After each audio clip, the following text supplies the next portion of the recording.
Из-за пандемии экономика страны понесла огромные потери. Больше всего пострадал малый и средний бизнес. Многие работодатели в буквальном смысле не смогли выплатить зарплату сотрудникам. В итоге квалифицированные работники потеряли работу. Сейчас после ряда ограничений ситуация потихоньку налаживается, однако вернуть прежние обороты получается с трудом. Правительство приняло решение о субсидировании негосударственных организаций. Средства призваны стимулировать работодателей нанять новых работников. В рамках постановления, которое вышло буквально вот сейчас, это от 13 марта 2021 года за номером 362, именно о поддержке в 2021 году организаций и учреждений, и предпринимателей, которые принимают на работу безработных граждан. Почему это так? Потому что частичное возмещение затрат именно в рамках заработной платы. Если организация или учреждение принимает граждан на работу, мы как бы в лице государства ей возмещаем некоторые расходы. Средства для субсидирования закреплены за бюджетом Фонда социального страхования. На учет нужно становиться через сервис «Работа в России». Согласно правилам, в первую очередь Министерство труда обязано проводить мониторинг вакансий и предоставлять информацию работодателям.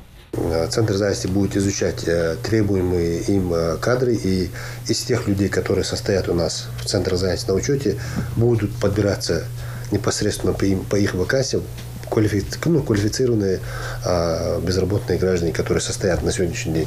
Государство обязуется покрывать МРОТ и налог работника. Порядок выплат распределен на 3 этапа. Первая выплата происходит спустя месяц после трудоустройства, далее спустя 3 и 6 месяцев. Само возмещением затрат будет заниматься ФСС Республики Ингушетия, где в рамках постановления и той отчетности, которую работодатель будет отдавать за своих работников, вся эта отчетность будет попадать в ФСС, после чего ФСС будет возмещать данные денежные средства. Для получения субсидий работодатель должен направить заявление с приложением перечня свободных мест и вакантных должностей в органы службы занятости с использованием личного кабинета «Работы в России». На портале «Работа в России» учреждение должно иметь свой личный кабинет.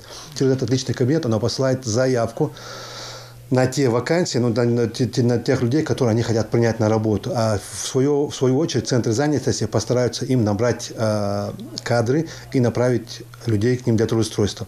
После чего само возмещение затрат будет проходить в 3 этапа. Это будет сначала после 1-го месяца трудоустройства, потом после 3-го месяца трудоустройства и после 6-го месяца трудоустройства будет возмещение затрат. Для владельцев малого и среднего бизнеса новые льготы станут хорошей поддержкой для дальнейшего развития. Предполагается, что благодаря новому закону уровень безработицы существенно сократится. Вся информация для работодателей и безработных есть на портале «Работа в России», а также проконсультируют в офисах Министерства труда. Идрис Ижиев, Адам Далаков, Новости 24.